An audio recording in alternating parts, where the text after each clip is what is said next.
Welcome to the New Haven Willoughby Line March update. Got a few little things that I've been working on that I want to show you, so stay tuned.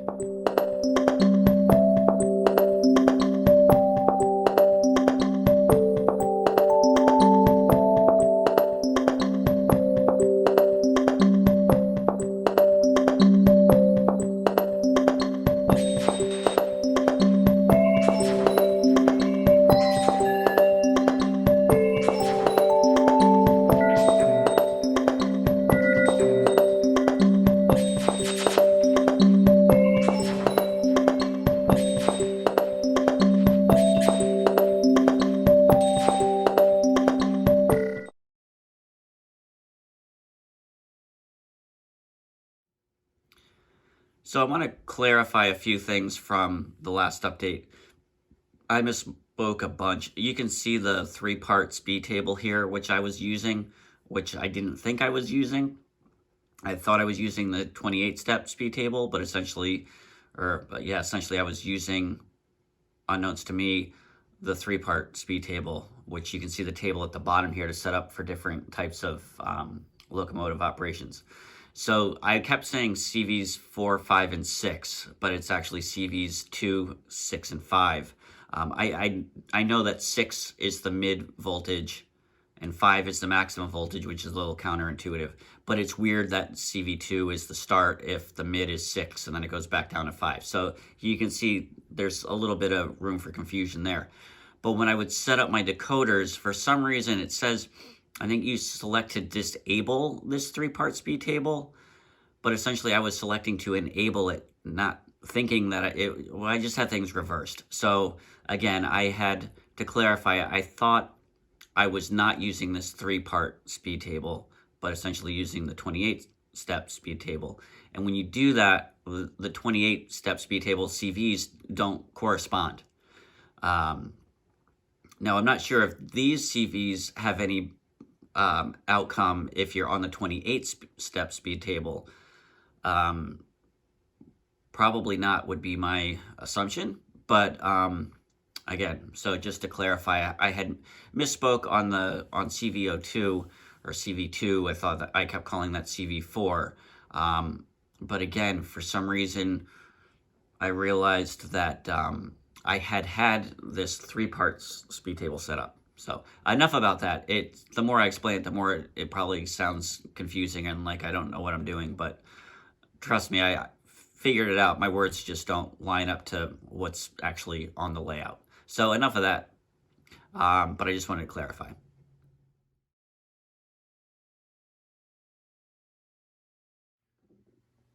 So last update, I also believe I mentioned the roads to nowhere that I've gotten rid of. I did add some turf, which I don't think was on the last update, so I apologize if this is redundant, but I did get rid of that curve. I'm going to put a structure there. I'm not sure if I'm going to scratch build something there or not. This structure here, I actually kind of like the way that fits in that space. I will probably put another structure in here and another one up there that's just to stand in, as is this. And I'm thinking the more I look at this, getting rid of all of the roads to nowhere and even getting rid of this and essentially having it go behind a narrower building here in this space. So if I were to like move this closer, I think there's a ladder or something in there. If I move this closer, I can have the road kind of go behind and then disguise it with trees and things. So I'm thinking of getting rid of this road to nowhere as well. I really don't like that. I've got one or two kind of areas on my backdrop here. I've got like a parking lot here that essentially comes from nowhere. It comes out of the garage and then it doesn't go anywhere here on the layout, but that's okay. It could be like a back lot or something. That doesn't bother me too much. I've got this little kind of alleyway, which is okay. And then I've got this essentially another road that comes from nowhere that goes to nowhere. But again, with the building there, it's okay. If I put some vehicles or other details, it might disguise it. But at least it doesn't just go off into anywhere. It looks like it's, pavement along the side of a building. So I'm trying to get rid of those roads to nowhere. The only other one I have is the one back here by that little structure that just goes off into the gap behind the table. But I've got a lot of work to do on the backdrop behind there. I don't like the way that's painted, so I can do a lot with that area. And there's also the space there, so it just kind of falls off the table. It doesn't like hit the wall. I don't know. Visually it looks like it hits the wall, but physically it doesn't, so it doesn't bother me as much for some reason. So those are a quick little update on the Roads to Nowhere. I did add some turf on these, which I don't think I had. I think I had done this one, but I didn't do this one, which I did decide to do, I think from some viewer feedback.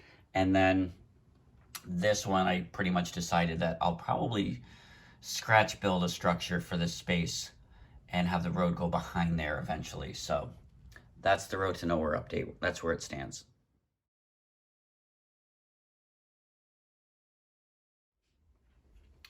So the next project that I'm going to show you is the repainting of my second 44 tonner.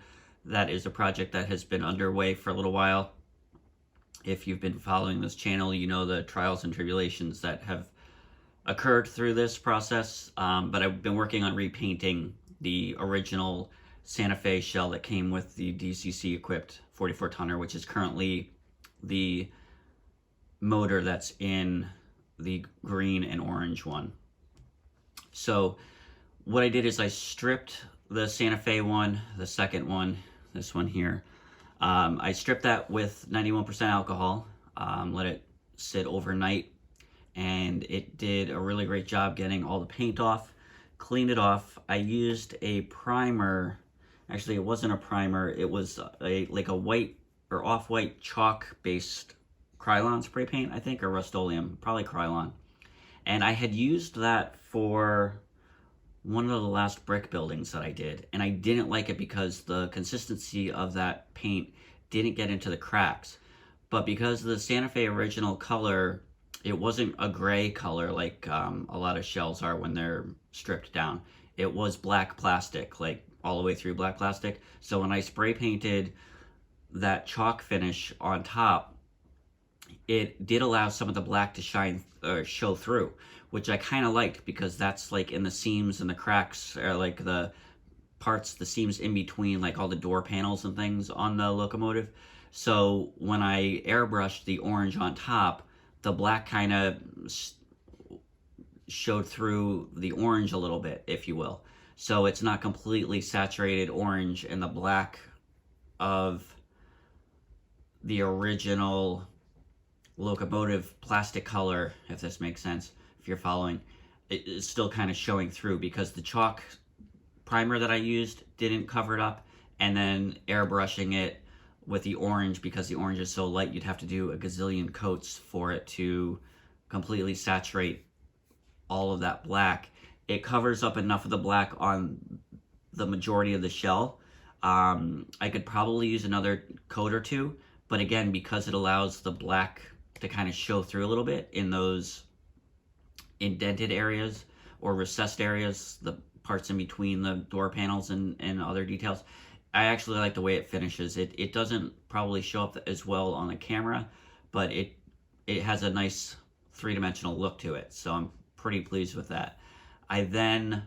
So I did do probably 5 or 6 coats of the orange on top of that chalk, what I'm calling primer. It's just a chalk spray paint, so it's got a matte finish to it that you can probably use chalk on top of if you were going to. But again, it didn't work for the building, for the grout, but I kind of thought that it might work for this, and it did. It worked kind of the way I expected or was hoping to. And again, it doesn't show up as well on camera. I'll do a close-up in a minute, but I'm pretty pleased with the way it looks. And then once I add weathering, it should look pretty good. I did a gloss coat on top and started to decal. I had leftover decals from other locomotive projects. And then I was looking for, on the front, on the nose, there should be, let me take this off and show you. On the nose, there should be the number boards as well. Sorry for the camera movement. So on the front here, there should be number boards to the right of the headlights there on both sides. So I Googled 44 tonner or 44-ton New Haven decals, and another company other than Microscale, I think, showed up, and they, lo and behold, they have a set of decals for the 44-tonner. I think numbers 812 and 814, if I have that correct. So I ordered that set there.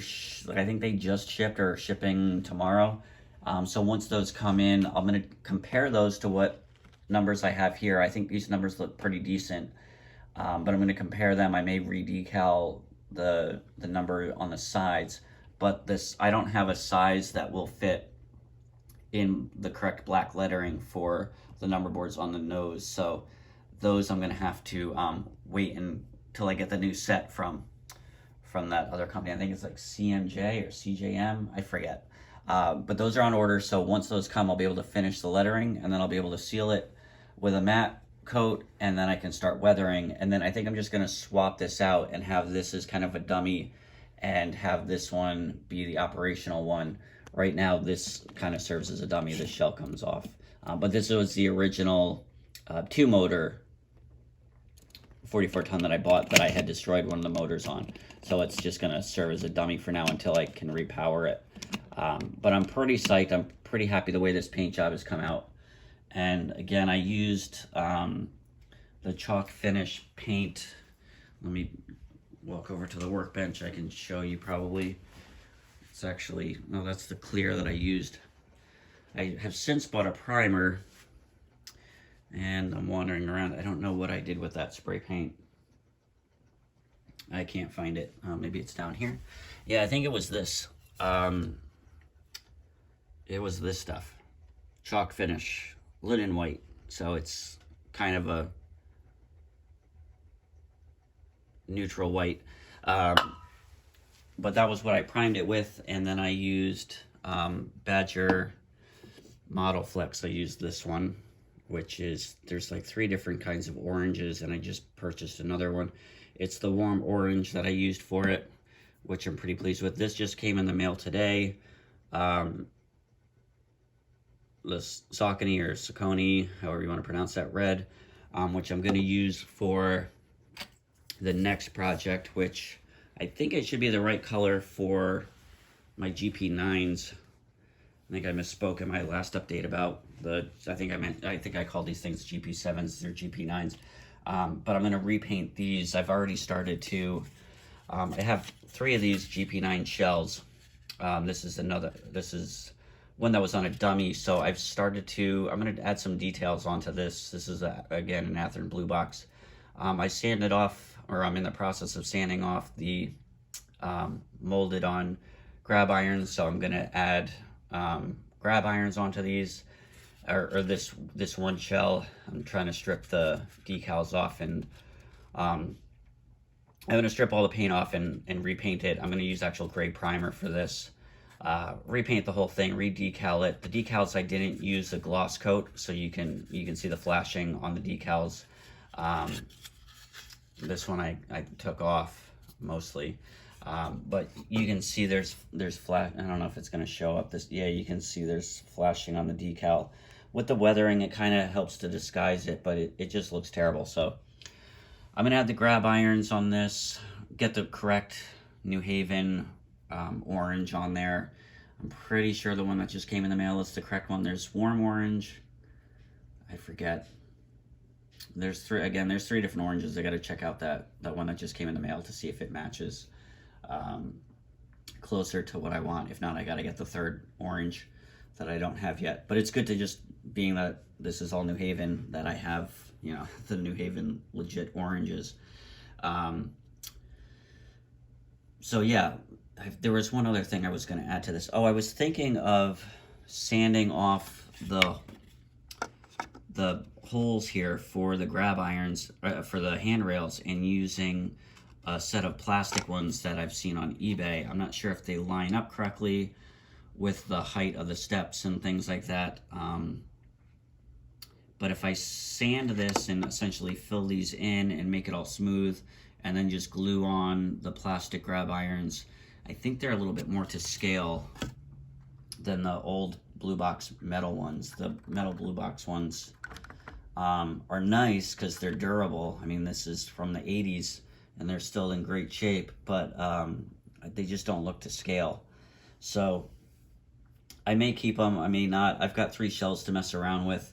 I will keep this one for now, but I'm going to be working on this, and then if I mess this up, you know, I've got another one that I can putz with. So that's the locomotive update. I will, when this shell gets finished, I can show you, you know, how it comes out. In the camera it looks very yellow, but it's not. It's a nice orange. And I don't know if you can see the black shining through. This camera isn't the greatest. The airbrush that I use is the old Badger. It orange peeled a little bit. I think once I get this dull coated and weathered, I don't think there's going to be a problem. But you might be able to pick up some of the dark areas in there. It looks pretty good, as opposed to if it was completely just solid orange, it would look not as dimensional. So again, it's not showing as well on the camera as it does in real life, but I'm pretty psyched how this is coming out. And just trying to think what else. I think that's it for the locomotive update.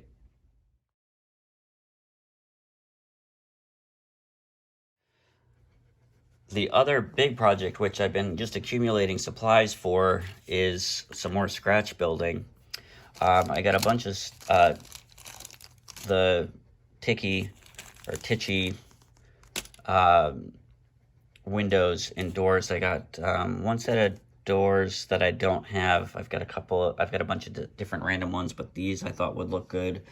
And then I got a couple of variations of windows that I didn't have. And then I got more of these. They're not the greatest. These are my locomotive decals.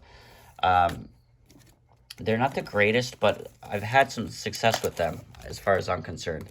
These, pardon the mess and the camera moving all around. They're the JTT embossed sheets. These are, I don't know if it says on here. I'm not seeing it. It's the clapboard, clapboard siding 2-pack. So there's 2 sheets in here.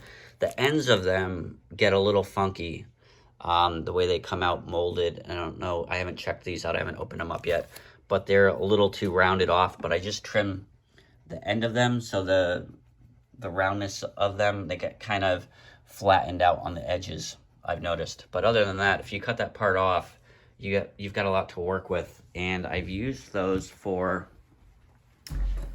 again, sorry for jumping around back and forth here. I've used them, this kit, or this scratch built structure is those panels, those JTT ones. This structure is those as well.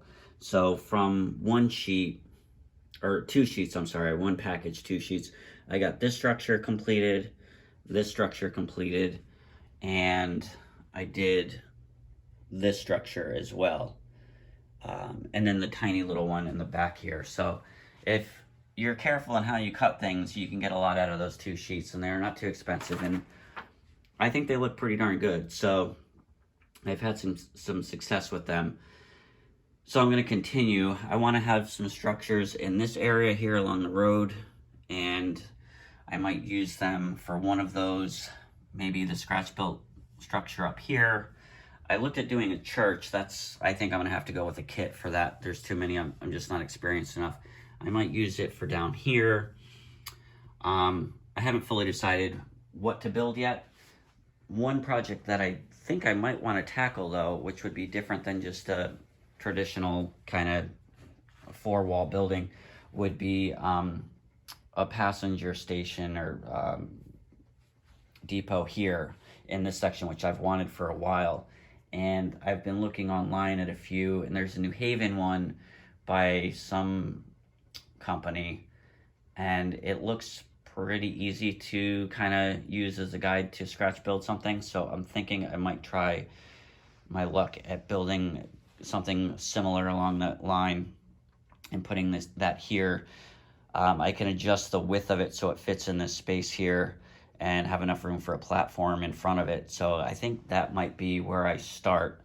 And the roof I've got to look at a little bit more closely before I start designing it, but that's probably going to be the first project. And then I'd also thought about scratch building a very narrow structure for this space here, but I'm not sure if it's going to look too weird being too close to that rock wall cliff area there. So I may try something as a mock-up and see. I mean, this is a kit that I've kind of killed. It can serve as a background, but if it was, you know, something this narrow, it might work in that space. Maybe if it wasn't even 2-story, if it was 1-story. Obviously I wouldn't have a door walking out onto the ledge, but I could put a fence up there, some trees and shrubs and things, and that might not be too unrealistic to have something, you know, 2 windows with in that space. So I've got a lot of figuring out to do, but that's going to be a big kind of ongoing project that you'll see updates along the way in the next several months, I would say, or for, you know, a fair amount of time. I just, like I said, been accumulating materials to start thinking about how I want to build some structures to fill in this area, the hillside area, and then possibly most likely the passenger depot or station down in that area by the tunnel. So that's the scratch building update.